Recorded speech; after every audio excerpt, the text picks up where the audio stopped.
Hello, ಧನುರ್ಮಾಸದ ಶುಭಾಶಯಗಳು ನಿಮಗೆಲ್ಲ. ಈಗ ನಿಮಗೆ ವೃಷಭ ಲಗ್ನವನ್ನು ಇವತ್ತು ನಾವು ಅಪ್ಲೋಡ್ ಮಾಡ್ತಾ ಇದ್ದೀನಿ. ಈಗ ಧನುರ್ ಲಗ್ನದವರಿಗೆ ಇಡೀ ವರ್ಷ ಯಾವ ರೀತಿ ಇದೆ ಅಂತೇಳಿ ನೋಡೋಣ. ಜನವರಿ 1ನೇ ತಾರೀಕು 2026 ಕುಂಡಲಿಯನ್ನು ಹಾಕಿದ್ದೇನೆ ನೋಡಿ. ಧನುರ್ ಲಗ್ನ, ಇಲ್ಲಿ ಲಗ್ನ ಕೂಡ ಅದೇ ಬಂದಿದೆ.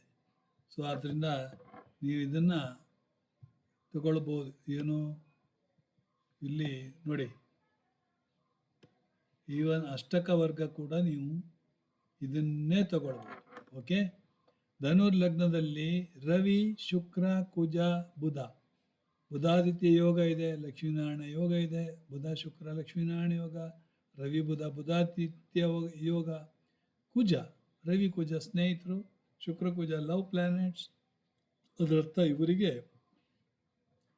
Importance for vitality.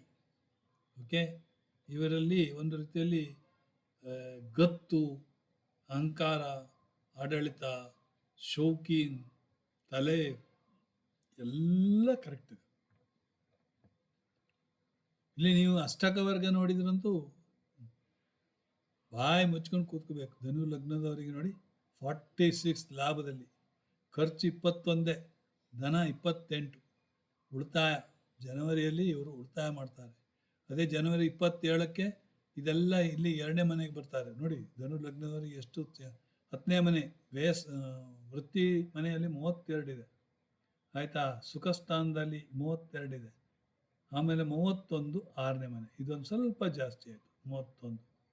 ಓಕೆ, ಯಾಕಂದರೆ ಋಣ, ರೋಗ, ರಿಪು. ಅಷ್ಟಮ 6ನೇ ಮನೆ, ಅಷ್ಟಮದಲ್ಲಿ ಕಮ್ಮಿ ಇರಬೇಕು, 28ಕ್ಕಿಂತ ಕಡಿಮೆ ಇರಬೇಕು. ವ್ಯಯಸ್ಥಾನದಲ್ಲಿ ಕಡಿಮೆ ಇದೆ, ಅದು ಕೂಡ ಹಾಗೆ. ಆಮೇಲೆ ಭಾಗ್ಯದಲ್ಲಿ ಸ್ವಲ್ಪ ಕಡಿಮೆ ಇದೆ, ಇವರಿಗೆ ಭಾಗ್ಯದಲ್ಲಿ 23 ಇದೆ, ಆಯಿತಾ. ಗುರು ಭಿನ್ನಾಷ್ಟಕ ವರ್ಗದಲ್ಲಿ 7 ಬಿಂದುಗಳು ಇಲ್ಲಿದೆ. ಎಲ್ಲಿ ಅಂದರೆ ಇವರಿಗೆ ಧನುರ್ ಲಗ್ನದವರಿಗೆ ಪರ್ಟಿಕ್ಯುಲರ್ಲಿ ಕನ್ಯಾದಲ್ಲಿ ಗುರು ಇದ್ದರೆ, ಈಗ ಆ್ಯಕ್ಚುಲಿ ಗುರು ಎಲ್ಲಿದ್ದಾನೆ? ಮಿಥುನದಲ್ಲಿ ನೋಡಿ, 5 ಪಾಯಿಂಟ್ ಇದೆ. ಅಂದರೆ ಗುರು ಉತ್ತಮ ಫಲಗಳನ್ನು ಕೊಡ್ತಾನೆ ಅಂತ ಅರ್ಥ ಆಯಿತು. ಓಕೆ, ಸೊ ಇಲ್ಲಿ ಶನಿಯಲ್ಲಿದ್ದಾನೆ, ಇಲ್ಲಿದೆ 3. ಶನಿ ಕೂಡ ಒಳ್ಳೆ, ಆದರೆ ಶನಿ ಮಿಥುನಕ್ಕೆ ಬಂದಾಗ ಮಾತ್ರ ಅವರಿಗೆ ತೊಂದರೆ ಆಗ್ತದೆ. ಇರಲಿ ಬಿಡಿ, ಅದು ಈಗ ಬೇಡ ನಮಗೆ, ಅಲ್ಲಿವರೆಗೆ ನಾವು ಹೋಗೋದೇ ಇಲ್ಲ, ಆಯಿತಾ. ಈಗ ಏನಾಯಿತು? ರಾಹು 3ನೇ ಮನೆ, ರಾಹು 3ನೇ ಮನೆಯಲ್ಲಿ ಭಾಳ ಒಳ್ಳೆಯದು, ಕಮ್ಯುನಿಕೇಷನ್ಸ್ ಎಲ್ಲ ಇದೆ. ಶನಿ ಸುಖಸ್ಥಾನದಲ್ಲಿ ಇದ್ದಾನೆ, ಅಂದರೆ ತೊಂದರೆ ಇಲ್ಲ. ಆಮೇಲೆ ಗುರು ಸಪ್ತಮದಲ್ಲಿ ವಕ್ರಿಯಾಗಿದ್ದಾನೆ. ಸೊ ಸ್ಪೌಸ್ ಒಂದು ರೀತಿಯಲ್ಲಿ ಗುರುವಿನ ಲಕ್ಷಣಗಳೆಲ್ಲ ಕಾಣ್ತದೆ. ತಾಳ್ಮೆ, ನಿಧಾನ ಮಾತು, ಉತ್ತಮ ಮಾತು. ಕೇತು 9ನೇ ಮನೆ ಭಯಂಕರ ಒಳ್ಳೆಯದು. ಕೇತು 9ನೇ ಮನೆಯಲ್ಲಿದ್ದರೆ ನಿಮಗೆ ಗುರುಗಳ ಅನುಕೂಲತೆ ಎಲ್ಲ ಚೆನ್ನಾಗಿದೆ. ಓಕೆ, ಇಂಟ್ಯೂಷನ್, ಗುರುವಿನ ದೃಷ್ಟಿ ಅಥವಾ ಯುತಿ ಏನಾದ್ರು ಇದ್ದರೆ ಚೆನ್ನಾಗಿರುತ್ತೆ. Okay, intuition. This is for January. ಆಮೇಲೆ ಗುರುವಿನ ದೃಷ್ಟಿ, ಪಂಚಮ ದೃಷ್ಟಿ 11ನೇ ಮನೆ ಮೇಲೆ ಬಿದ್ದ ನೋಡಿ. ಮೊದಲೇ 46 ಗುಣ, ಅದ್ರ ಬೇರೆ, ಗುರುವಿನ ಗುಣ ಬೇರೆ, ದೃಷ್ಟಿ ಬೇರೆ. ಗುರುವಿನ ನೇರ ದೃಷ್ಟಿ ಲಗ್ನದ ಮೇಲೆ ಬೀಳ್ತದೆ ನೋಡಿ. ಗುರು ಶುಕ್ರ ಆರ್ಗ್ಯುಮೆಂಟೇಟಿವ್, ಗುರು ಬುಧ ಶತ್ರುಗಳು, ಗುರು ರವಿ ಫ್ರೆಂಡ್ಸ್, ಗುರು ಕುಜ ಫ್ರೆಂಡ್ಸ್, ಗುರು ಒಳ್ಳೆ ರೀತಿಯಲ್ಲಿ ನಡೀತದೆ. 9ನೇ ರಾಹುವಿನ ಮೇಲೆ ಬೀಳ್ತದೆ. ಅದೇ ರೀತಿ ರಾಹುವಿನ ದೃಷ್ಟಿ ಕೂಡ ಗುರುವಿನ ಮೇಲಿದೆ, 9ನೇ ದೃಷ್ಟಿ. ರಾಹುವಿನ ಪಂಚಮ ದೃಷ್ಟಿ 11ನೇ ಮನೆ ನೋಡಿ. ಗುರುವಿನ ದೃಷ್ಟಿ 11ನೇ ಮನೆ, ರಾಹುವಿನ ದೃಷ್ಟಿ 11ನೇ ಮನೆ. ಸೊ ಲಾಭ ಸ್ಥಾನದಲ್ಲಿ ಇವನ್ ಫಾರಿನ್ ಕರೆನ್ಸಿ ಕೂಡ ಬರುವ ಸಾಧ್ಯತೆ ಇದೆ. ಸೊ ಇದು ಜನವರಿ. ಫೆಬ್ರವರಿಗೆ ಏನಾಗ್ತದೆ ಇಲ್ಲಿ ನಾವು ನೋಡೋಣ. ಜನವರಿಯಲ್ಲಿ ಏನೇನು ಚೇಂಜಸ್ ಆಗಿದೆ ಅಂತೇಳಿ. ಓಕೆ, ಅದನ್ನು ನಾವು ಮೊದಲಿಗೆ ನೋಡಬೇಕಾಗುತ್ತೆ. ಸೊ ಫಸ್ಟ್ ಆಫ್ ಆಲ್ ಇವರಿಗೆ ತಿಳ್ಕೊಳ್ಬೇಕಾದ್ದು ನೋಡಿ, ಶನಿ ದೃಷ್ಟಿ. ಶನಿ ಇದ್ದ ಮನೆಯನ್ನು ಹಾಳು ಮಾಡಿ, ಒಳ್ಳೆ ಮಾಡಿ, ನೋಡೋ ಮನೆಯನ್ನು ಹಾಳು ಮಾಡ್ತಾನೆ. ಆದರೆ ಶನಿ ದೃಷ್ಟಿ ವಿಳಂಬ ಮಾಡ್ತಾನೆ, ಲೇಟ್ ಮಾಡ್ತಾನೆ. ಓಕೆ, ಗುರು ದೃಷ್ಟಿ ಶುಭ. ಗುರು ಇದ್ದ ಮನೆಯನ್ನು ಕೆಟ್ಟದ್ದು ಮಾಡಿ, ನೋಡು ಮನೆಯನ್ನು ಒಳ್ಳೇದು ಮಾಡ್ತಾನೆ. ಮಂಗಲ್ ದೃಷ್ಟಿ, ಮಂಗಲ್ ಪ್ರೆಷರ್ ಕೊಡ್ತಾನೆ, ಒತ್ತಡ. ಓಕೆ, ಶುಕ್ರ ಸುಖವನ್ನು ಕೊಡ್ತಾನೆ. ಬುಧ, ಸೂರ್ಯ ಇದ್ದರೆ ಬುಧಾದಿತ್ಯ ಯೋಗ ಆಯಿತು. ಯೋಗಗಳಲ್ಲಿ ನಿಮಗೆ ಮಕರದಲ್ಲಿ ಈಗ 27ನೇ ತಾರೀಕು ಮಕರಕ್ಕೆ ಹೋಗ್ತಾನೆ ನಾವು, ಬುಧಾದಿತ್ಯ ಯೋಗ ಅಲ್ಲಿ ಆಗ್ತದೆ. ಆದರೆ ಸದ್ಯಕ್ಕೆ ನೀವು ಜನವರಿ 1ನೇ ತಾರೀಕಿಗೆ ಧನು ಲಗ್ನದಲ್ಲೇ ಎಲ್ಲರೂ ಇದ್ದಾರೆ, ಆಯಿತಾ. ಆಮೇಲೆ ಗುರು ಶನಿ ರಾಹು ಕೇತು ವರ್ಷಾಧಾರದ ಮೇಲೆ ಹೇಳ್ತೇವೆ ನಾವು. ಅದೇ ಮಂಗಲ್ ಶುಕ್ರ ಬುಧ ಸೂರ್ಯ ತಿಂಗಳ ಬದಲಾವಣೆ, ಆಯಿತಾ. ಸೊ ಚಂದ್ರ 2.25 ದಿವಸಕ್ಕೆ ಒಂದು ಸಾರಿ ಮನೆ ಚೇಂಜ್ ಮಾಡ್ತಾ ಇರ್ತಾನೆ. ರವಿ ತಿಂಗಳಿಗೊಂದು ಒಮ್ಮೆ ಚೇಂಜ್ ಮಾಡ್ತಾನೆ. ಇನ್ನು ಶನಿ ನಿಮಗೆ ವಕ್ರಿ ಆದರೆ ಆಮೇಲೆ ಡಿಸೆಂಬರ್ ತಿಂಗಳಲ್ಲಿ ಮಾರ್ಗಿ ಆಗ್ತಾನೆ. ಸೊ ಅದನ್ನು ನೀವು ಇದರಲ್ಲಿ ನೋಡ್ಬೋದು, ಯಾವುದು ನಮ್ಮ ಡ್ರಿಕ್ ಪಂಚಾಂಗದಲ್ಲಿ ಕೂಡ ನೋಡ್ಬೋದು. ಗುರುವಿನ ದೃಷ್ಟಿಗಳು 5, 7, 9, ಶನಿಯ ದೃಷ್ಟಿ 3, 7, 10. ಓಕೆ, ಇಲ್ಲಿ ಶನಿ 3, 7, 10 ನೋಡಿ. ಶನಿ 3ನೇ ಮನೆ, 3ನೇ ದೃಷ್ಟಿಯಿಂದ ಇಲ್ಲಿ ವೃಷಭವನ್ನು ನೋಡ್ತಾನೆ. ನೇರ ದೃಷ್ಟಿಯಿಂದ ಇವರ 10ನೇ ಮನೆ, ಯಾವುದು ಧನು ಲಗ್ನದವರ 10ನೇ ಮನೆ ನೋಡ್ತಾನೆ. ಮೊದಲು ಶನಿ 6ನೇ ಮನೆ, ಋಣಾರೋಗ ರಿಪು ಧನು ಲಗ್ನದವರಿಗೆ, ಅಂದರೆ ಕಾಲು ನೋವು, ಪಾದ ನೋವು, ಮಂಡಿ ನೋವು ಇದೆಲ್ಲ ಬರ್ತದೆ. ಓಕೆ, ಶನಿ ಅಂದರೆ ಏನು ಗೊತ್ತಾ, ಯಾವಾಗಲೂ ಕೂಲಿಗಳು, ಕ್ಲಾಸ್ 4 ಎಂಪ್ಲಾಯೀಸ್ಗಳು, ವೃದ್ಧರು, ಇವರೆಲ್ಲ ಶನಿ. ನೀವು ವೃದ್ಧರ ಸೇವೆ ಮಾಡಿದರೆ ಶನಿಗೂ ಭಾಳ ತೃಪ್ತಿ. ಪರಿಹಾರದಲ್ಲಿ ನಾವು ಹೇಳ್ತೇವೆ, ಸೂರ್ಯನಿಗೆ ಆದರೂ ಅರ್ಘ್ಯ ಕೊಡಿಯಪ್ಪ ದಿವಸ ಬೆಳಿಗ್ಗೆ, ಚಂದ್ರನಿಗೆ ಆದರೂ ಶಿವಲಿಂಗ ಮೇಲೆ ಹಾಲು ನೀರಿನ ಅಭಿಷೇಕ ಮಾಡಿಯಪ್ಪ, ಕುಜನಿಗೆ ಹನುಮಾನ್ ಚಾಲಿಸ ಹೇಳಿಯಪ್ಪ. ಹನುಮಾನ್ ಚಾಲಿಸ ಬುಕ್ ನೋಡಿದವರೆಲ್ಲ ನೋಡಿ, ಇಲ್ಲಿದೆ ಇದೇ ಥರ ಹನುಮಾನ್ ಚಾಲಿಸ್ ಬುಕ್. ಓಕೆ, 40 ಶ್ಲೋಕಗಳಿದೆ, ಅದನ್ನು ಬಾಯ್ಪಾಠ ಹೊಡೀರಿ, ನನಗೆ ಬರೋದಿಲ್ಲ. ಆಮೇಲೆ ಬುಧನಿಗೆ ವಿಷ್ಣು ಸಹಸ್ರನಾಮ ಹೇಳಿ. ಗುರುವಿಗೆ ನೀವು ಏನು ಮಾಡಬೇಕಂದ್ರೆ, ಒಂದು ಸಾಯಿಬಾಬಾ ಮಂದಿರಕ್ಕೆ ಹೋಗಬೇಕು ಗುರುವಾರ, ಇಲ್ಲ ಗುರು ರಾಘವೇಂದ್ರನ ಮಂದಿರಕ್ಕೆ ಹೋಗಿ ಅಲ್ಲಿ ಪ್ರಸಾದ ತಿನ್ಕೊಂಡು ಬನ್ನಿ. ಶುಕ್ರನಿಗೆ ನೀವು ಏನು ಮಾಡಬೇಕಂದ್ರೆ, ಲಕ್ಷ್ಮೀ ಅಷ್ಟೋತ್ತರ ಹೇಳಿ ಹೆಣ್ಮಕ್ಕಳು ಕುಂಕುಮಾರ್ಚನೆಯನ್ನು ಮಾಡಬೇಕು. ಇಲ್ಲಿ ನೋಡಿ, ಯಾರಿಗೆ ಪರಿಹಾರ ಬೇಡ ಅಂದರೆ, ಯುವಾವಸ್ಥೆ ಅಂದರೆ ಏನು ಕೇಳ್ತೇವೆ ನಾವು. ಕೆಲವರು 6 ಡಿಗ್ರಿವರೆಗೆ ಬಾಲ್ಯಾವಸ್ಥೆ, 6ರಿಂದ 12 ಕಿಶೋರಾವಸ್ಥೆ, 12ರಿಂದ 18 ಯುವ ಅವಸ್ಥೆಯಲ್ಲಿದ್ದರೆ ಅವರಿಗೆ ಶಕ್ತಿ ಉಂಟು, ಎನರ್ಜಿ ಉಂಟು, ಎಲ್ಲ ರೀತಿಯಲ್ಲಿ ಒಳ್ಳೆಯದು. ಅದೇ 18ರಿಂದ 24 ವೃದ್ಧಾವಸ್ಥೆ, ಬುಡ್ರು ನಾವು ನೋಡಿ 65ರಿಂದ 80 ಏನು ಪ್ರಯೋಜನ. ಆಮೇಲೆ 85 ನಂತರ ಮೃತಾವಸ್ಥೆ, ಅವರು ಇದ್ರೂ ಒಂದೇ ಸತ್ರು ಒಂದೇ ಅಂತೇಳಿ. ಮೃತಾವಸ್ಥೆಯಲ್ಲಿದ್ದವರು ಏನೂ ಬೆಲೆ ಇಲ್ಲ. ಅದಕ್ಕೆ ಅವರನ್ನು ಭಾಳ ಮಂತ್ರೋಕ್ತವಾಗಿ ನಾವು ಮೇಲೆ ಕೇಳಬೇಕು. ಕೆಲವರು ಜಮ್ ಸ್ಟೋನ್ ವೇರ್ ಮಾಡ್ತಾರೆ. ಹೀಗೆ ನೀಚಸ್ಥನಾಗಿದ್ದರೆ, ಗುರು ನೀಚಸ್ಥನಾಗಿದ್ದರೆ, ಪುಕ್ಕರಾಜ ನೀವು ಧರಿಸಿದ್ರೆ ಏನಾಗ್ತದೆ, ಮತ್ತಷ್ಟು ನೀಚಸ್ಥ ಆಗ್ತಾನೆ. ಗುರು ಉಚ್ಚಸ್ಥ ಆದರೆ ಅಗತ್ಯವೇ ಇಲ್ಲ. ಗುರು ಎಲ್ಲಿ ಒಳ್ಳೆಯ ಪೊಸಿಷನ್ನಲ್ಲಿದ್ದರೆ ಏನೂ ಬೇಡ. ಓಕೆ, ಸೊ ಅದನ್ನು ನೋಡ್ಕೋಬೇಕಾಗುತ್ತೆ ನೀವು. ಅದೇ ಶುಕ್ರ ಒಳ್ಳೆಯ, ಈಗ 6ನೇ ಮನೆ ಅಧಿಪತಿ ಆಗಿದ್ದರೆ ನೀವು ಡೈಮಂಡ್ ಹಾಕಿದರೆ ಏನು ಪ್ರಯೋಜನ, ಅಥವಾ 8ನೇ ಮನೆ ಅಧಿಪತಿ ಆಗಿದ್ದರೆ ಏನು ಪ್ರಯೋಜನ. ಅಥವಾ ಶುಕ್ರ ಎಕ್ಸಾಲ್ಟೆಡ್, ಇಲ್ಲಿ ಮೀನದಲ್ಲಿ ಎಕ್ಸಾಲ್ಟೆಡ್ ಆದರೆ ಅಗತ್ಯ ಇಲ್ಲ, ಯಾಕಂದರೆ ಅವರು ಅದು ಸಾಕಷ್ಟು ಬಲವಾನಾಗಿರ್ತಾರೆ. ಓಕೆ, ಶುಕ್ರ ನೀಚಸ್ಥನಾಗಿದ್ದರೆ ಅವನು ಮೇಲಕ್ಕೆ ಎತ್ತಬೇಕು. ಆದರೆ ಅಲ್ಲಿ ಡೈಮಂಡ್ ಹಾಕಿದರೆ ಮತ್ತಷ್ಟು ನೀಚಸ್ಥ ಆಗ್ತಾನೆ, ಪ್ರಯೋಜನ ಇಲ್ಲ. ಸೊ ಆವಾಗಲೂ ಸ್ವಲ್ಪ ನೋಡಿ ತಿಳ್ಕೊಬೇಕಾಗುತ್ತೆ. ಓಕೆ, ಅದು ಸಪೋಸ್ ಆ ಗ್ರಹ ಭಾಗ್ಯದಲ್ಲಿದ್ದರೆ, ಲಾಭದಲ್ಲಿದ್ದರೆ, ಆವಾಗ ಡೈಮಂಡ್ ಹಾಕಿದರೆ ನಿಮಗೆ ಒಳ್ಳೆಯದಾಗ್ತದೆ, ಲಾಭ ಆಗ್ತದೆ. 2ನೇ ಮನೆಯಲ್ಲಿದ್ದರೆ ಫೈನಾನ್ಸ್ ಮೇಲಕ್ಕೆ ಬರ್ತದೆ. ಸೊ ಇದೆಲ್ಲ ತಿಳ್ಕೊಳ್ಬೇಕು, ಆಯಿತಾ. ಇಲ್ಲಿ ಈಗ ಜನವರಿ ಆಯಿತು. ಜನವರಿಯಲ್ಲಿ ನಾವು ನೋಡಬೇಕಾದ ಇನ್ನೂ ಇದೆ.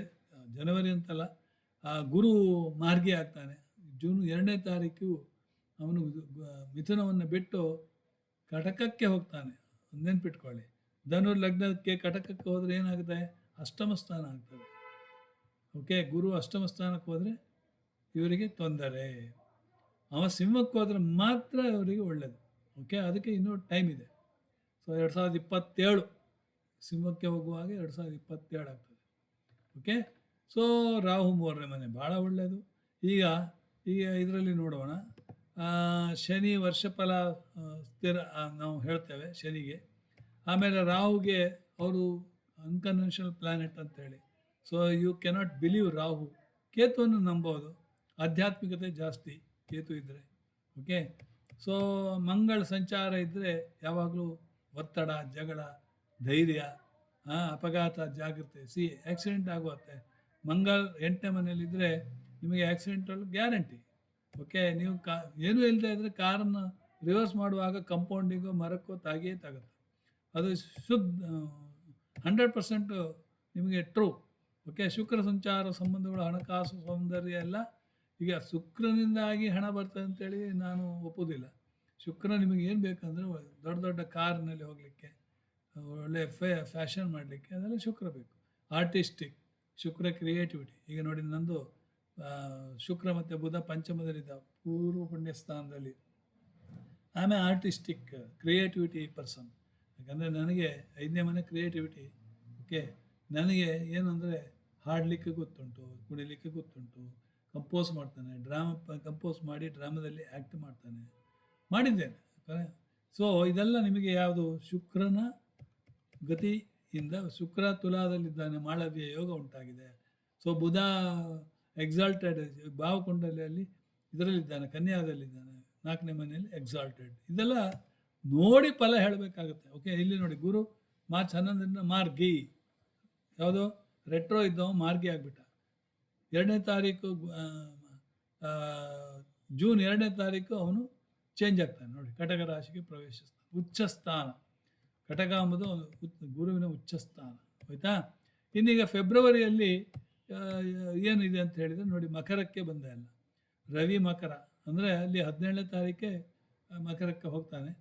ರವಿ, ಶುಕ್ರ, ಕುಜ, ಬುಧ ಎಲ್ಲ ಅಲ್ಲಿ ನಿಮಗೆ. ಆವಾಗ ಏನಾಯಿತು, ಧನುಲಗ್ನವರಿಗೆ ಧನಸ್ಥಾನ ಇಂಪ್ರೂವ್ಮೆಂಟ್ ಆಯಿತು, ಕುಟುಂಬ ಸ್ಥಾನ ಇಂಪ್ರೂವ್ಮೆಂಟ್ ಆಯಿತು. ಕುಟುಂಬದಲ್ಲಿ ಎಲ್ಲರೂ ಧನು ಲಗ್ನದವ್ರನ್ನ ಮಾತಾಡ್ಸೋದೆ, ಏನಪ್ಪ ಹೇಗಿದ್ಯಾ, ಹಾಗೆ ಹೀಗೆ. ಓಕೆ, ಯಾರು ಮಾತಾಡ್ತಾ ಇದ್ದವರೆಲ್ಲ ಮಾತಾಡ್ತಾರೆ. ಧನ, ಒಳ್ಳೆ ಹಣ, SBI ಅಕೌಂಟ್ ಯಾವಾಗಲೂ ಫುಲ್ ಹಣ ಇರ್ತದೆ. ಓಕೆ, ಏನು ಚಿಂತೆ ಬೇಡ. ಅಂದರೆ ರಾಹು 3ನೇ ಮನೆ ಒಳ್ಳೆಯದು, ಶನಿ 4ನೇ ಮನೆ. ಸಪೋಸ್ ಇವರು ತಂದೆ ತಾಯಿಯಿಂದ ದೂರ ಇರಬೇಕಾಗುತ್ತೆ, ಆವಾಗಲೇ ಅವರಿಗೆ ವೃದ್ಧಿ ಆಗ್ತದೆ ಅಂತೇಳಿ. ಕೇತು 9ನೇ ಮನೆ ಒಳ್ಳೆಯದು. ಗುರು, ಇಲ್ಲಿ ಕೇತು 8ನೇ ಮನೆ ಆಯಿತು. ಯಾವುದೋ ಕೇತು 8ನೇ ಮನೆಯಲ್ಲಿದ್ದರೆ ಇಂಟ್ಯೂಷನ್, PhD, ರಿಸರ್ಚ್ ಇದೆಲ್ಲ ನಿಮಗೆ ಬರುವಂಥ ಸಾಧ್ಯತೆ. ಕಾಲಪುರುಷನ 8ನೇ ಮನೆ ವೃಶ್ಚಿಕದಲ್ಲಿ ಕೇತು, ಆ್ಯಕ್ಚುಲಿ ಕೇತುವಿನ ಮನೆ ಅದು. ಆಯಿತಾ? ಗುರು ನಿಮಗೆ ಇಲ್ಲಿ ಏನಾಗುತ್ತೆ, ಧನು ಲಗ್ನದವರಿಗೆ 7ಮ ಸ್ಥಾನ. ಓಕೆ, 7ಮ ಸ್ಥಾನದಲ್ಲಿ ನಿಮಗೇನು ಒಳ್ಳೆಯದೆ. ಗುರುವಿನ ಪಂಚಮ ದೃಷ್ಟಿ ನಿಮಗೆ ಲಾಭದ ಮೇಲೆ ಇದೆ, ಗುರುವಿನ ನೇರ ದೃಷ್ಟಿ ಲಗ್ನದ ಮೇಲೆ ಇದೆ, ಗುರುವಿನ 9ನೇ ದೃಷ್ಟಿ ರಾಹುವಿನ ಮೇಲೆ ಇದೆ. ಉಲ್ಟಾ ಅಗೈನ್ ರಾಹುವಿನ ದೃಷ್ಟಿ ಅದೇ ರೀತಿ ಹೋಗ್ತದೆ. ಓಕೆ, ಇದೆಲ್ಲ ನಿಮಗೆ ತಿಳ್ಕೊಳ್ಳಿಕ್ಕೆ. ಈಗ ಇಲ್ಲಿ ಫೆಬ್ರವರಿ ತಿಂಗಳಲ್ಲಿ 4ನೇ ತಾರೀಕು ಬುಧ ರಾಹುಗೆ, ಅಂದರೆ ಬುಧ ಮುಂದೆ ಹೋದ. ಆಯಿತಾ? ಆಮೇಲೆ ಶುಕ್ರ ಕೂಡ ಮುಂದೆ ಹೋದ. ಫೆಬ್ರವರಿ 6ರಂದು ಶುಕ್ರ ಬುಧನ ಜೊತೆಗೆ ಸೇರಿದ ಕುಂಭರಾಶಿಗೆ ಹೋದ. ನೋಡಿ, ಇದು ನಾನು ವೃಷಭ ಲಗ್ನ ಹಾಕಿದ್ದೆ, ನೀವೀಗ ಧನು ಲಗ್ನ ತೊಗೋಬೇಕಾಗ್ತದೆ. ರೆಡ್ ಮಾರ್ಕ್, ಪದೇ ಪದೇ ಚೇಂಜ್ ಮಾಡೋದಿಲ್ಲ ನಾವು. ಓಕೆ, ಆಮೇಲೆ ಇಲ್ಲಿ ನೋಡಿ, ಫೆಬ್ರವರಿ 13ನೇ ತಾರೀಕು ಏನಾಗಿದೆ ನೋಡಿ. ಫೆಬ್ರವರಿ 13 ಎಲ್ಲ ರವಿ, ರಾಹು, ಬುಧ. ಫೆಬ್ರವರಿ 13ಕ್ಕೆ ರವಿ ಶಿಫ್ಟ್ ಆದ, ಕುಂಭಕ್ಕೆ ಬಂದ. ಶುಕ್ರ ಏನು ಫಸ್ಟ್ ಕ್ಲಾಸ್, 3ನೇ ಮನೆ ಕರೇಜಿಯಸ್ ಹೌಸ್, 3ನೇ ಮನೆ ನೇಬರ್ಸ್ ಹೌಸ್, 3ನೇ ಮನೆ communication house. So first class ಇದೆ, ಇವ್ರಿಗೇನು ತೊಂದರೆ ಇಲ್ಲ. ಆಯಿತಾ? ಫೆಬ್ರವರಿ ತಿಂಗಳು 24ರವರೆಗೆ 24ಕ್ಕೆ ಬುಧನ ವಕ್ರಿಯ ಆದನೆ ಅಂದರೆ ಫಲಗಳು ಹಿಂದಿನ ಮನೆಯನ್ನು ತೆಗೆದುಕೊಂಡು ಹೇಳಬೇಕಾಗುತ್ತೆ. ಹಿಂದಿನ ಮನೆ ತಗೊಳ್ಳುವಾಗಲೂ ಜಾಗ್ರತೆ ಇರಲಿ. ಎಲ್ಲ ಕೇಸಲ್ಲಿ ಹಿಂದೆ ಮನೆ ಆಗೋದಿಲ್ಲ. ಓಕೆ, ಫೆಬ್ರವರಿ 27 ನೋಡಿ, ಎಷ್ಟೋ ರವಿ, ಶುಕ್ರ, ಕುಜ, ರಾಹು, ಬುಧ. ಸೊ ಪಂಚಗ್ರಹ ಯೋಗ ಧನು ಲಗ್ನದವರಿಗೆ 3ನೇ ಮನೆ. ಓಕೆ, ಆಮೇಲೆ ಮಾರ್ಚ್ ತಿಂಗಳು ಬಂತು.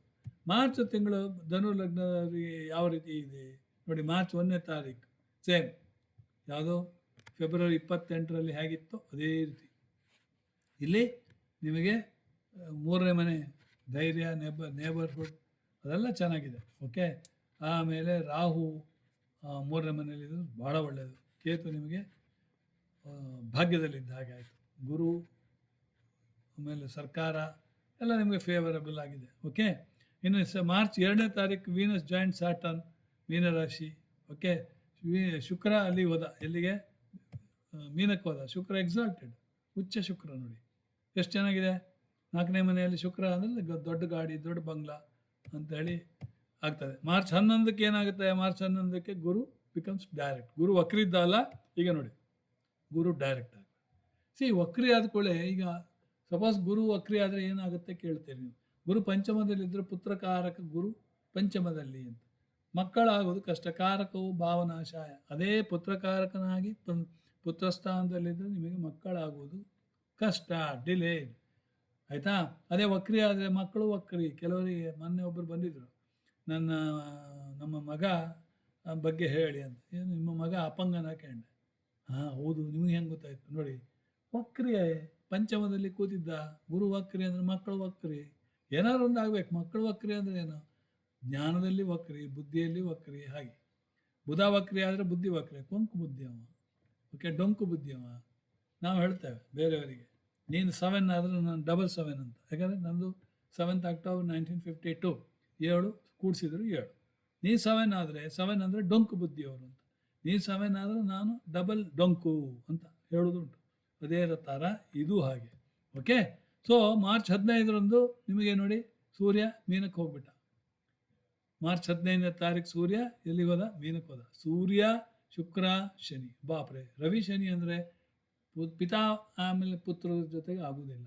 ಸಪೋಸ್ ಇದೇ ಹುಡುಗಿ ಜಾತಕ ಆಗಿದ್ದು ರವಿಯಲ್ಲಿದ್ದರೆ ಅವಳಿಗೂ ಅಪ್ಪನಿಗೂ ಆಗೋದಿಲ್ಲ, ಅಥವಾ ಅಪ್ಪನ ಲಾಜಿಕ್ ಹಿಡಿಸೋದಿಲ್ಲ. ಅದೇ ಮಗನಾಗಿದ್ದರೂ ಕೂಡ ಅದೇ ರೀತಿ. ಶುಕ್ರ ಎಕ್ಸಾಲ್ಟೆಡ್, ನಿಮಗೆ ಏನು ಬೇಕಾದ್ರೂ ಕೊಡ್ತಾನೆ. 4ನೇ ಮನೆಯಲ್ಲಿ ಏನು ಬೇಕಾಗಿ ಎಲ್ಲ 4ನೇ ಮನೆ ಫುಲ್ ಹೈಸ್ಕೂಲ್ ಎಜುಕೇಷನ್ ಆದಿಯಾಗಿ, ಆಮೇಲೆ ಪ್ರಾಪರ್ಟಿ, ಹ್ಯಾಪಿನೆಸ್, ಹೋಮ್ ಹ್ಯಾಪಿನೆಸ್ ಎಲ್ಲ ಅದು. ಆಯಿತಾ? ಸೊ ಮಾರ್ಚ್ ತಿಂಗಳು ನಿಮಗೆ ಡಮ್ ಅಂತೇಳಿ ಏನು ಹೆದರುವ ಅವಶ್ಯಕತೆ ಇಲ್ಲ. ಒಳ್ಳೆ ಫಸ್ಟ್ ಕ್ಲಾಸಾಗಿ ಹೋಗ್ತದೆ, ಏನು ಚಿಂತೆ ಬೇಡ. ಆಯಿತಾ? ಸೊ ಮಾರ್ಚ್ 26ರಂದು ನಿಮಗೆ ಆಮೇಲೆ ಏಪ್ರಿಲ್ ತಿಂಗಳಿಗೆ ನಿಮಗೆ ಇಲ್ಲಿ ನೋಡಿ ಈ ಥರ ಏನು ಶುಕ್ರ ಮೇಷಕ್ಕೆ ಬಂದ. ಶುಕ್ರ ಯಾವಾಗ ಮೇಷಕ್ಕೆ ಬಂದ ನೋಡಿ, 26ನೇ ತಾರೀಕು, ಮಾರ್ಚ್ 26ಕ್ಕೆ ಶುಕ್ರ ಮೇಷಕ್ಕೆ ಬಂದ. ಮೇಷ ಈಸ್ ಆ್ಯಕ್ಚುಲಿ ಯಾವುದೋ ಪಂಚಮ ಸ್ಥಾನ, ಧನು ಲಗ್ನದವರಿಗೆ ಪಂಚಮ ಸ್ಥಾನ. ಶುಕ್ರ ಮಕ್ಕಳು ಒಳ್ಳೆ ಮಜಾ ಮಾಡ್ತಾರೆ. ಅಮ್ಮ ನಮಗೆ ಇದು ಬೇಕು, ಯಾವುದು ಪನ್ನೀರ್, ಯಾವುದು ರೋಸ್ಟೆಡ್ ಪನ್ನೀರ್, ಟೀಕಾ ಪನ್ನೀರ್ ಬೇಕು, ಹೋಗ್ತಾರೆ. ಒಳ್ಳೊಳ್ಳೆ 5 ಸ್ಟಾರ್ ಹೋಟೆಲಿಗೆಲ್ಲ ವಿಸಿಟ್ ಮಾಡ್ತಾರೆ, ಅದಕ್ಕೆ ಕರ್ಕೊಂಡು ಹೋಗ್ತಾರೆ. Because Shukra. Okay, Ravi Shani ಇದು 4ನೇ ಮನೆಯಲ್ಲಿ ಸ್ವಲ್ಪ ಮಟ್ಟಿಗೆ ಹ್ಯಾಪಿನೆಸ್ ಹೋಗ್ತದೆ. ಮನೆಯಲ್ಲಿ ಕಿರಿಕಿರಿ ಶುರು ಆಗ್ತದೆ. ತಂದೆಗೂ ಆಗೋದಿಲ್ಲ, ಮಕ್ಕಳಿಗೂ ಆಗೋದಿಲ್ಲ, ಏನೇನು. ಆದರೆ ಬುಧ, ಕುಜ, ರಾಹು, ಇಲ್ಲಿ ಭೂಮಿ ವಿಚಾರದ ಬಗ್ಗೆ ತೊಂದರೆ ಬರ್ಬೋದು. ರಾಹು 3ನೇ ಮನೆಯಲ್ಲಿ ಒಳ್ಳೆಯದೇ ಅಂತೇಳಿ ಹೇಳಿದ್ದೇನೆ. ಯಾಕಂದರೆ ಕೇತು ಇವರಿಗೆ 9ನೇ ಮನೆ ಬರ್ತಾನೆ. ಗುರು ಸಪ್ತಮದಲ್ಲಿ ಡೈರೆಕ್ಟ್, ಈಗ ಏನು ತೊಂದರೆ ಇಲ್ಲ. ನೆಕ್ಸ್ಟ್ ನೀವು ಜೂನ್ 2ನೇ ತಾರೀಕು, ಜೂನಿನಲ್ಲಿ ಗುರು ಕಟಕಕ್ಕೆ ಹೋಗ್ತಾನೆ 2ನೇ ತಾರೀಕು. ಆವಾಗ ಉಚ್ಚನಾಗ್ತಾನೆ, ಆದರೆ ಅಷ್ಟಮದಲ್ಲಿ ಉಚ್ಚ. ಓಕೆ, ಇದು ನೀವು ರೌಂಡ್ ಇದು ಹಾಕಿದ್ದು ವೃಷಭ ಲಗ್ನದವರಿಗೆ. ಇದು ನೀವು ಧನುರ್ ಲಗ್ನ ಅಂತ ತೊಗೊಳ್ಬೇಕು. ಆಯಿತಾ? ನಾನು ಹಾಗೆ ರೌಂಡ್ ಆಗ್ತಾ ಹೋದರೆ ನನಗೆ ಇವತ್ತಿಗೆ ಮುಗಿಸ್ಲಿಕ್ಕೆ ಆಗೋದಿಲ್ಲ. ಏಪ್ರಿಲ್ ತಿಂಗಳಲ್ಲಿ ಗ್ರಹಗಳ ಸ್ಥಿತಿ ಹೇಗಿರುತ್ತೆ ಅಂದರೆ, ಸೊ ನಿಮಗೆ ಎಲ್ಲ ಫೇವರಬಲ್ ಆಗಿದೆ. ಇನ್ನು ಮೇ ತಿಂಗಳು ನೋಡಿ, ಮೇ 1ನೇ ತಾರೀಕಿಗೆ ಅಲ್ಲಿ ಶುಕ್ರ ಕುಜ, ಶನಿ ಕುಜ ನಿಮಗೆ 4ನೇ ಮನೆ, ರವಿ ಬುಧಾದಿತ್ಯ ಯೋಗ ಮಕ್ಕಳ ಮನೆಯಲ್ಲಿ. ಮಕ್ಕಳು ಭಾಳ ಇಂಟೆಲಿಜೆಂಟ್, ಚಾಣಕ್ಯರಾಗ್ತಾರೆ. ಶುಕ್ರ ಇಲ್ಲಿ ಹೋದ, ಯಾವುದೋ ವೃಷಭಕ್ಕೆ ಹೋದ, 6ನೇ ಮನೆ. ಡಯಾಬಿಟಿಸ್ ಇಲ್ಲಿದ್ದರೆ ಡಯಾಬಿಟಿಸ್ ಬರ್ಬೋದು. ಸ್ವೀಟ್ ಅದೆಲ್ಲ ತಿನ್ಲಿಕ್ಕೆ ಹೋಗಬೇಡಿ. ಗುರು ಸಪ್ತಮದಲ್ಲಿ ಡೈರೆಕ್ಟ್ ಆಗಿದ್ದಾನೆ, ಅಂದರೆ ನಿಮ್ಮ ಪಾರ್ಟ್ನರ್ಶಿಪ್ ಎಲ್ಲ ಒಳ್ಳೆಯದಿರುತ್ತೆ, ಬಿಸ್ನೆಸ್ ಎಲ್ಲ ಚೆನ್ನಾಗಿರುತ್ತೆ. ಆಯಿತಾ? ನಿಮಗೆ ಹೆಂಡತಿ ಜೊತೆಗೆ ಚೆನ್ನಾಗಿ ಮೂಮೆಂಟ್ ಇರ್ತದೆ, ಏನೂ ಗಲಾಟೆ ಇಲ್ಲ, ಏನೂ ಇಲ್ಲ. So this is particularly. ಆಮೇಲೆ ಮೇ 15ಕ್ಕೆ ರವಿಯಲ್ಲಿ ರವಿ ವೃಷಭಕ್ಕೆ ಹೋಗ್ತಾನೆ ನೋಡಿ. ವೃಷಭಕ್ಕೆ ಹೋಗಿ ರವಿ ಬುಧ ಒಟ್ಟಿಗೆ. Okay, Mercury also move to Taurus. Okay, 6ನೇ ಮನೆಯಲ್ಲಿ ರವಿ, ಅಂದರೆ ನೀವು ನಿರೋಗಿ ಅಂತ ಹೇಳಿದ್ರು. ರವಿ 6ನೇ ಮನೆ ಭಾಳ ಒಳ್ಳೆಯದು. Okay, 30th May Mercury move to Taurus again, 30 May. ಆಯಿತಾ? This is May. ಆಯಿತಾ? ಜೂನ್ ತಿಂಗಳಲ್ಲಿ ಹೇಗಿದೆ ನೋಡಿ. ರವಿ ಜೂನ್ ತಿಂಗಳಲ್ಲಿ ಮಧ್ಯದಲ್ಲಿ ಮಿಥುನಕ್ಕೆ ಹೋಗ್ತಾನೆ. ಮಿಥುನಕ್ಕೆ ಹೋಗುವವರೆಗೆ ನಿಮಗೆ ಎಲ್ಲ ನೋಡಿ, ರಾಹು ಒಬ್ಬನೇ ಕುಂಭದಲ್ಲಿ, ಧನು ಲಗ್ನಕ್ಕೆ 3ನೇ ಮನೆ, ಧನು 4ನೇ ಮನೆ ಶನಿ ಒಬ್ಬನೇ, 5ನೇ ಮನೆಯಲ್ಲಿ ಕುಜ ಒಬ್ಬನೇ, ಮಕ್ಕಳು ತುಂಟರು. ಯಾಕಂದರೆ ಕುಜ ಹಿಂದೆ ಮನೆ ಅಂದ್ಕೊಂಡು ಮಕ್ಕಳು ತುಂಟರು, ಡೈರೆಕ್ಟಾಗಿ ಹೇಳ್ತಾರೆ, ಜಗಳ ಮಾಡ್ಕೊಂಡು ಬರ್ತಾರೆ. ರವಿ 6ನೇ ಮನೆ, ಆರೋಗ್ಯದಲ್ಲಿ ಏನು ತೊಂದರೆ ಇಲ್ಲ, ಏರುಪೇರಿಲ್ಲ. ಆಮೇಲೆ ಸಪ್ತಮದಲ್ಲಿ ಬುಧ ಗುರು ಲಗ್ನ, ಒಳ್ಳೆ ಜ್ಞಾನವಂತರ, ನಿಮ್ಮ ಸ್ಪೌಸ್ ಜ್ಞಾನವಂತರಾಗ್ತಾರೆ. ಸೊ ಜೂನ್ 2ಕ್ಕೆ ಗುರು ಮೂವ್ ಆಗ್ತಾನೆ ಅಂತ ಹೇಳಿದ್ದೇನೆ ನೋಡಿ, ಇಲ್ಲಿ ಮೂವ್ ಆಗಿದ್ದಾನೆ. ಗುರು ಕಟಕಕ್ಕೆ ಬಂದ. ಅಷ್ಟಮದಲ್ಲಿ ಗುರು ಹಾರ್ಡಲ್ಸ್ ಎಲ್ಲ ತಣ್ಣಗೆ ಆಗ್ಬೋದು, ಆದರೆ ನಿಮಗೆ ಗುರು ಇರೋದ್ರಿಂದ ಸ್ವಲ್ಪ ಬಚಾವ್ ಅಂತೇಳಿ ಹೇಳ್ತೇವೆ ನಾವು. ಓಕೆ, ಅದೇ ಥರ 14ನೇ ತಾರೀಕು ಸನ್ ಮಿಥುನಕ್ಕೆ ಹೋದ ನೋಡಿ, ಇಲ್ಲಿ ಮಿಥುನದಲ್ಲಿ ಸನ್ ಇದ್ದಾನೆ. ಓಕೆ, ಸೊ ಧನು ಲಗ್ನದವರಿಗೆ ಗುರು ಶುಕ್ರ ಇಲ್ಲಿ ಒಟ್ಟಿಗೆ ಇರ್ತಾರೆ, ಯಾಕಂದರೆ ಶುಕ್ರ ಕೂಡ ಜಾಯ್ನ್ ಆಗಿದ್ದಾನೆ. 21 ಜೂನಿಗೆ ಮಂಗಲ್ ಕೂಡ ಹೋಗ್ತಾನೆ, ಮೇಷಕ್ಕೆ ಹೋಗ್ತಾನೆ. ಓಕೆ, ಶನಿ ಜೊತೆಗಿದ್ದಿದ್ದ ಇಷ್ಟವರೆಗೆ, ಶನಿ ಇಲ್ಲ ಮೇಷಕ್ಕೆ ಹೋಗಿದ್ದ, ಯಾವತ್ತೋ ಹೋಗಿದ್ದಾರೆ. ಓಕೆ, ಮೇಷಕ್ಕೆ ಹೋಗಿ ಆಯಿತು ಮಂಗಲ್. ಸೊ ಇಲ್ಲಿ ಜೂನ್ಗೆ ನಿಮಗೆ ಕುಜ ವೃಷಭಕ್ಕೆ, ಮೇಷದಿಂದ ವೃಷಭಕ್ಕೆ ಹೋಗ್ತಾನೆ. ಏನಂದರೆ 6ನೇ ಮನೆಯಲ್ಲಿ ಕುಜ ಇದ್ದರೆ ಪೈಲ್ಸ್ ಕಂಪ್ಲೇಂಟ್, ಅಜೀರ್ಣತೆ, ಇದೆಲ್ಲ ಪಿಸ್ಚುಲ ಇದೆಲ್ಲ ಬರ್ತದೆ ನಿಮಗೆ, ಆಯಿತಾ. ರೋಗ ಒಂದು ಸ್ವಲ್ಪ ಬರ್ಬೋದು ಅಷ್ಟೇ. ಆಮೇಲೆ ಅಷ್ಟಮದಲ್ಲಿ ಗುರು ಬುಧ ಶುಕ್ರ ಅಷ್ಟಮ ಸ್ಥಾನದಲ್ಲಿ. ಯಾವಾಗಲೂ ಕೆಟ್ಟ ಮನೆಯಲ್ಲಿ ಒಳ್ಳೆ ಗ್ರಹಗಳು ಇರಬಾರ್ದು. ಕೆಟ್ಟ ಮನೆಯಲ್ಲಿ ಕೆಟ್ಟ ಗ್ರಹಗಳಿದ್ದರೆ ಒಳ್ಳೆಯದು ನಿಮಗೆ, ಯಾವಾಗಲೂ ಅಷ್ಟೇ ತಿಳ್ಕೊಳ್ಳಿ. ಶನಿ 8ನೇ ಮನೆಯಲ್ಲಿದ್ದರೂ ಒಳ್ಳೆ, ರಾಹು 8ನೇ ಮನೆಯಲ್ಲಿದ್ದರೂ ಒಳ್ಳೆ. ಆದರೆ ರಾಹುಗೆ ಎಕ್ಸೆಪ್ಷನ್ ಇದೆ, ಅನ್ಕನ್ವೆನ್ಷನಲ್ ಪ್ಲಾನೆಟ್ ಆದ್ದರಿಂದ. ಓಕೆ, ಸೊ ಜುಲೈಯಲ್ಲಿ ಏನು, ಜುಲೈ ನೋಡಿ, 1 ಜುಲೈ ಏನಿದೆ, 1 ಜುಲೈ ನಿಮಗೆ ಎಲ್ಲ ಎಲ್ಲಿ ಸೇರಿಕೊಂಡ್ರು. ಓಕೆ, ಸೊ ಅಷ್ಟಮದಲ್ಲಿ ಇದ್ದಾರೆ. ಆಮೇಲೆ ರವಿ ಒಬ್ಬನೇ ಮಿಥುನದಲ್ಲಿ, ಕುಜ ಒಬ್ಬನೇ ವೃಷಭದಲ್ಲಿ. ಸೊ ಹೇಳುವಾಗ ನೀವು ಕಾರಕತ್ವಗಳನ್ನು ಉಪಯೋಗ ಮಾಡಿ ಹೇಳಬೇಕಾಗುತ್ತೆ. ಆಗಸ್ಟ್ ತಿಂಗಳಲ್ಲಿ ಏನಾಗಿದೆ, ಶುಕ್ರ ಭಾಗ್ಯಕ್ಕೆ ಹೋದ. ಶುಕ್ರ ಭಾಗ್ಯಕ್ಕೆ ಹೋದ್ರೆ ಧನು ಲಗ್ನದವರಿಗೆ ಹೆಂಡತಿಯಿಂದ ಭಾಗ್ಯ. ಸೊ ಹೆಂಡತಿ ಈ ಪಾದ ಮುಟ್ಟಿ ನಮಸ್ಕಾರ ಮಾಡಿದ್ರು ತೊಂದರೆ ಇಲ್ಲ, ಅಷ್ಟು ಒಳ್ಳೆಯದು. ಹೆಂಡತಿಗೆ ರೇಷ್ಮೆ ಸೀರೆ, ಮೈಸೂರು ಸಿಲ್ಕ್ ಸೀರೆ ಎಲ್ಲ ಕೊಟ್ಟರೆ ಬ್ಯೂಟಿಫುಲ್. ಮಧ್ಯದಲ್ಲಿ ಮಂಗಲ್ ಕೂಡ ಹೋಗ್ತಾ ಇರ್ತಾನೆ ನೋಡಿ, ಇಲ್ಲಿ ಮಂಗಲ್ಲು ಸೇರಿದ. ರವಿ ಬುಧ ಕೇತು ಭಾಗ್ಯದಕ್ಕೆ ಬಂದ ನೋಡಿ, ಎಷ್ಟು ಸ್ಲೋಲಿ ಧನು ಲಗ್ನದವ್ರದ್ದು ಪೊಸಿಷನ್ ಚೇಂಜ್ ಆಗ್ತಾ ಇದೆ. ಭಾಗ್ಯದಕ್ಕೆ ರವಿ, ಗೌರ್ಮೆಂಟಿಂದ ಭಾಗ್ಯ, ತಂದೆಯಿಂದ ಭಾಗ್ಯ, ಮಕ್ಕಳ ತಮ್ಮ ಕೊನೆ ತಮ್ಮನಿಂದ ಭಾಗ್ಯ. ಓಕೆ, ಕೇತು ಭಾಗ್ಯ, ಭಾಗ್ಯದಲ್ಲಿದ್ದಾನೆ. ರಿಸರ್ಚ್ ಓರಿಯೆಂಟೆಡ್ ಇದೆಲ್ಲ ಇದೆ. ಸೆಪ್ಟೆಂಬರ್ ತಿಂಗಳಲ್ಲಿ ಸಿಂಹಕ್ಕೆ ಬಂದರು ಅವರು, ಎಲ್ಲ ಸಿಂಹಕ್ಕೆ ಬಂದರು ನೋಡಿ. ಸಿಂಹಕ್ಕೆ ಬಂದರೆ ಏನಾಯಿತು, ಪ್ರತಿಯೊಂದು ಭಾಗ್ಯದಲ್ಲಿ ಅಷ್ಟು ಗ್ರಹಗಳಿರುವಾಗ August September is beautiful period. Okay, September 15 ಹಾಗೆ 18 ಹಾಗೆ ರವಿ ಕನ್ಯಾಗೆ ಹೋಗ್ತಾನೆ. ರವಿ ಬುಧಾದಿತ್ಯ ಯೋಗ, 10ನೇ ಮನೆ ಅಂದರೆ ರೂಲಿಂಗ್, ಅಥಾರಿಟಿ, ಪ್ರಮೋಷನ್ ಇಂಥದ್ದೆಲ್ಲ ಬರ್ಬೋದು. ರವಿ ಅಲ್ಲಿದ್ದಾನಲ್ಲ, ಸೊ ಬರ್ಬೋದು, ಏನು ತೊಂದರೆ ಇಲ್ಲ. ಅಕ್ಟೋಬರ್ ತಿಂಗಳಲ್ಲಿ ನಿಮಗೆ ಶುಕ್ರ ಬುಧ ತುಲಾಕ್ಕೆ ಹೋಗ್ತಾನೆ. ಸೊ ಅವರಿಗೆ ಲಾಭದಲ್ಲಿ ಲಕ್ಷ್ಮೀನಾರಾಯಣ ಯೋಗ ಬಂದಾಗೈತೆ. ಯಾರಿಗೆ, ಧನು ಲಗ್ನದವರಿಗೆ. ರವಿ ಲಗ್ನದ ಇದರಲ್ಲೇ ಇದ್ದಾನೆ, ಯಾವುದು ಕರ್ಮಸ್ಥಾನದಲ್ಲಿ 10ನೇ ಮನೆಯಲ್ಲಿ. ಒಳ್ಳೆಯದು. You are authority, you are ruling, you are a principal, ಏನು ಬೇಕಾದ್ರೆ ಹೇಳಿ, ಅದು ನಿಮಗೆ ಒಳ್ಳೇದು ಹಿಡಿಸುತ್ತೆ ಅಂತ. ನವಂಬರ್ ಕೂಡ ಹಾಗೆ. ನವಂಬರಲ್ಲಿ ಏನಾಗ್ತದೆ, ನವಂಬರಲ್ಲಿ ಕೂಡ ನಿಮಗೆ ತುಲಾಕ್ಕೆ ರವಿ ಎಲ್ಲ ಬಂದುಬಿಟ್ರು. ರವಿ ಬುಧ ತುಲಾದಲ್ಲಿದ್ದಾರೆ. ರವಿ 14 ನವಂಬರಿಗೆ ಮರ್ಕ್ಯೂರಿ ಕೂಡ ಹೋಗ್ತಾನೆ, ಮಾರ್ಗಿ ಆಗಿರ್ತಾನೆ. ಓಕೆ, ದೆನ್ 17ನೇ ತಾರೀಕು ನವಂಬರ್ ರವಿ ವೃಶ್ಚಿಕಕ್ಕೆ ಬರ್ತಾನೆ ನೋಡಿ, ವೃಶ್ಚಿಕದಲ್ಲಿ ಇದ್ದಾನೆ. ಅಂದರೆ ಏನಂತ, 12ನೇ ಮನೆಗೆ ರವಿ ಬಂದ, ಲಾಭದಲ್ಲಿ ಬುಧ ಬಂದ, 10ನೇ ಮನೆಯಲ್ಲಿ ಶುಕ್ರ ಇದ್ದ. ಆಮೇಲೆ ಭಾಗ್ಯದಲ್ಲಿ ಗುರು ಕೇತು ಕುಜ. ಇವರಿಗೆ ಜ್ಯೋತಿಷ್ಯದಲ್ಲಿ ಇಂಟ್ರೆಸ್ಟ್ ಇರ್ತದೆ, ಅಕ್ಕಳ ಜ್ಞಾನ ಬರ್ತದೆ, ಆಯಿತಾ. ಎಷ್ಟು ಚೆನ್ನಾಗಿದೆ ನೋಡಿ. ನೋಡಿದ ಕೂಡಲೇ ಪ್ಲಾನೆಟರಿ ಪೊಸಿಷನ್ ನೋಡಿದ ಕೂಡಲೇ ನನಗೆ ಹೈ ಕ್ಲಾಸ್ ಇದೆ. ಈ ನನಗನ್ಸುತ್ತೆ 2026 is a bumper crop period ಎಲ್ಲರಿಗೂ. ಈ ಡಿಸೆಂಬರ್ ತಿಂಗಳಲ್ಲೂ ಅಷ್ಟೇ. ಡಿಸೆಂಬರ್ ತಿಂಗಳಲ್ಲಿ ಏನಾಗ್ತದೆ, ರವಿ ಧನುರಿಗೆ ಬರ್ತಾನೆ ನೋಡಿ ಇಲ್ಲಿ. ಓಕೆ, 17ನೇ ತಾರೀಕು ರವಿ ಧನುರಿಗೆ ಬರ್ತಾನೆ. ಭಾಗ್ಯದಲ್ಲಿ ಏನಿದೆ, ಭಾಗ್ಯದಲ್ಲಿ ನಿಮಗೆ ಇಲ್ಲಿ ನೋಡಿ, ಕುಜ ಗುರು ವಕ್ರಿಯಾಗಿ ಕುಜ ಜೊತೆಗೆ ಭಾಗ್ಯಕ್ಕೆ ಬಂದ. ಯಾವಾಗ ಭಾಗ್ಯಕ್ಕೆ ಬಂದ ಇವ ಗುರು ನೋಡಿ, ಡಿಸೆಂಬರ್ ತಿಂಗಳು ಅದು ನವಂಬರ್ ತಿಂಗಳಲ್ಲೇ ಬಂದಿರಬೇಕವ, ಹೌದಾ? ನಾನು ಅದು ನೋಡೇ ಇಲ್ಲ. ನೋಡಿ, ನವಂಬರಲ್ಲೇ ಭಾಗ್ಯಕ್ಕೆ ಬಂದಿದ್ದಾನೆ ಅವ. ನವಂಬರ್ ತಿಂಗಳಲ್ಲೇ ಅಕ್ಟೋಬರ್.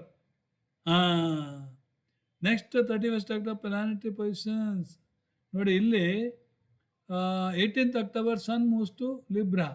ಓಕೆ, ಸೊ ಗುರು ಯಾವಾಗ ಮೂವ್ ಆಗ್ತಾನೆ? ಇಲ್ಲಿ ನವಂಬರ್ 1. ಓಕೆ, ಗುರು ಮೂವ್ ಆಗ್ತಾನೆ ಅಕ್ಟೋಬರ್ 4, ಅಕ್ಟೋಬರ್ 31. ಅಕ್ಟೋಬರ್ 31ಕ್ಕೆ ನೋಡು, 1 ಮಿನಿಟ್, ನಾನೀಗ ನಿಮ್ಗೆ ಹೇಳ್ತೇನೆ. So let me check data.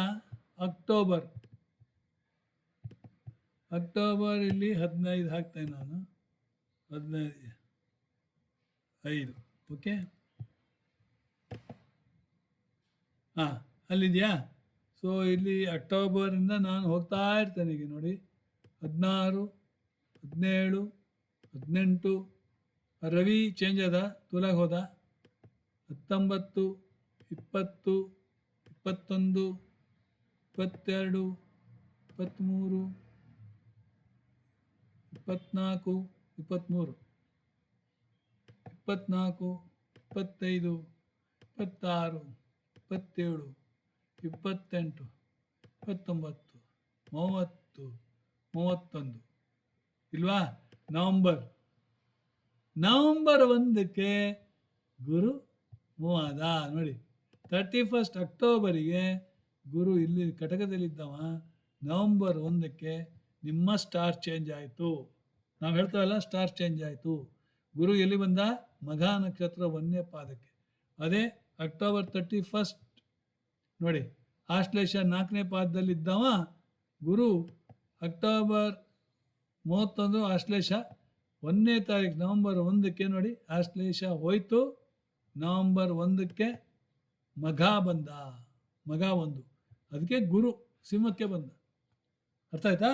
So ಧನುರ್ ಲಗ್ನದವರಿಗೆ ಭಾಗ್ಯದಲ್ಲಿ ಗುರು ಕೇತು. ಬಾಪ್ರೇ, they are themselves astrologers. They are having very good intuition. ಹೇಳಿದ ಮಾತು ವಾಕ್ಶುದ್ಧಿ ಇದೆ. ಓಕೆ, ಅಷ್ಟಮದಲ್ಲಿ ಕುಜಮಂಗಲ್, ಸ್ವಲ್ಪ ಕುಜ ಚಂದ್ರ ಮಂಗಲ್, ಚಂದ್ರಮಂಗಲ ಯೋಗ. ಆದರೆ ಆಕ್ಸಿಡೆಂಟ್ ಪೂರಕ, ಆಕ್ಸಿಡೆಂಟ್ ಮಾಡಿಸ್ಬೋದು. ಶನಿ ವಕ್ರಿ ಆದರೆ ಶನಿಗೆ ಡಿಗ್ರಿ ಎಷ್ಟಿದೆ? ಶನಿಗೆ ಡಿಗ್ರಿ 15 ಡಿಗ್ರಿ ಇದೆ. ಆದ್ದರಿಂದ ಅಲ್ಲಿ ಹಿಂದಿನ ಮನೆ ತೆಗೆದುಕೊಳ್ಳೋಕ್ಕೆ ಸಾಧ್ಯ ಇಲ್ಲ. ಓಕೆ, ಉತ್ತರಾಭಾದ್ರ 4ನೇ ಪಾದ ಇರೋದ್ರಿಂದ ಯು ಕೆನಾಟ್ ಟ್ರೀಟ್ ಬ್ಯಾಕ್ವರ್ಡ್. ನೆನ್ಪಿಟ್ಕೊಳ್ಳಿ, ಯಾರಾದರೂ ಬ್ಯಾಕ್ವರ್ಡ್ ತೊಗೊಂಡ್ರೆ ಅದು ಮಿಸ್ಟೇಕ್. ಓಕೆ, ಸೊ ಡಿಸೆಂಬರ್ ತಿಂಗಳಲ್ಲಿ ನಿಮಗೆ ನವಂಬರ್ ಆಯಿತು. ಡಿಸೆಂಬರ್ ತಿಂಗಳಲ್ಲಿ ನಾನು ಹೇಗೆ ಹೇಳ್ತೇನೆ ಅಂದರೆ, ನೋಡಿ ಇಲ್ಲಿ ಡಿಸೆಂಬರ್ ಅಂತ ಹಾಕ್ಕೊಳ್ಳಿ. ಡಿಸೆಂಬರ್ ತಿಂಗಳು ಆಯಿತಾ? ಇಲ್ಲಿ ಡಿಸೆಂಬರ್ ತಿಂಗಳಿಗೆ ನಿಮಗೆ ರವಿ ಇಲ್ಲಿ ಬರಬೇಕು. 15ನೇ ತಾರೀಕು, ಡಿಸೆಂಬರ್ 18 ಹಾಕ್ತೇನೆ. ಡಿಸೆಂಬರ್ 17 ಹಾಕುವ ಇಲ್ಲಿ. ಓಕೆ, ಎಲ್ಲಿ ಹೋಗ್ತಾ ನೋಡೋಣ. ಡಿಸೆಂಬರ್ 17ಕ್ಕೆ ನಿಮ್ಮದು ರವಿ ಇಲ್ಲಿ ಬಂದ ನೋಡಿ, ಲಗ್ನಕ್ಕೆ ಬಂದ. ರಾಹು 2ನೇ ಮನೆ, ರಾಹು ಮಕರಕ್ಕೆ ಬಂದ ನೋಡಿ ಡಿಸೆಂಬರಲ್ಲಿ. ನವಂಬರಲ್ಲೇ ರಾಹು 27ಕ್ಕೆ ಬಂದಾಯಿತು. ಆಯಿತಾ? ಅಂದರೆ 2ನೇ ಮನೆ ರಾಹು ಅಂದರೆ ಡಾಲರ್ ಮನಿ, ನಿಮಗೆ ಬ್ಯಾಂಕ್ ಬ್ಯಾಲೆನ್ಸಲ್ಲಿ ಇರ್ಬೋದು. ಓಕೆ, ಎನಿ ಯೂರೋ ಕರೆನ್ಸಿ ಬರ್ಬೋದು. 3ನೇ ಮನೆ ಚಂದ್ರ, 4ನೇ ಮನೆ ಶನಿ, ಆಮೇಲೆ ಅಷ್ಟಮದಲ್ಲಿ ಕೇತು. ಒಳ್ಳೆಯದು, ಅಷ್ಟಮದಲ್ಲಿ ಕೇತು ಇದ್ದರೆ ನಿಮಗೆ ರಿಸರ್ಚ್ ಓರಿಯೆಂಟೆಡ್ ಅಂತೇಳಿ. Suppose if you are student, PhD ಮಾಡ್ತಿರ್ತೀರಿ ನೀವು. ಗುರು ಕುಜ ಒಟ್ಟಿಗೆ, ಆಯಿತಾ? ಎಲ್ಲಿ? ಭಾಗ್ಯದಲ್ಲಿ. ಶುಕ್ರ ಲಾಭದಲ್ಲಿ, ಬುಧ 12ನೇ ಮನೆಯಲ್ಲಿ. ಅಬ್ಬಾ, this is a beautiful month. ಅಂದರೆ ಎಲ್ಲ ತಿಂಗಳು, ನಾನು ಹೇಳಿದ ಪ್ರಕಾರ ಎಲ್ಲ ತಿಂಗಳು ಧನುರ್ ಲಗ್ನವರಿಗೆ hip hip hurray, hip hip hurray, hip hip hurray. ಇಲ್ಲಿಗೆ ನಾನು ನಿಲ್ಲಿಸ್ತೇನೆ. ನಿಮಗೆಲ್ಲ ಶುಭವಾಗಲಿ, ಎಲ್ಲರಿಗೂ ಒಳ್ಳೆಯದಾಗಲಿ ಅಂತ ಹೇಳಿ ಇದನ್ನು ಇಲ್ಲಿಗೆ ಮುಗಿಸ್ತೇನೆ. ನೋಡಿ, 29 ನಿಮಿಷದಲ್ಲಿ ಇದನ್ನು ಕಂಪ್ಲೀಟ್ ಮಾಡಿದ್ದೇನೆ. Thank you.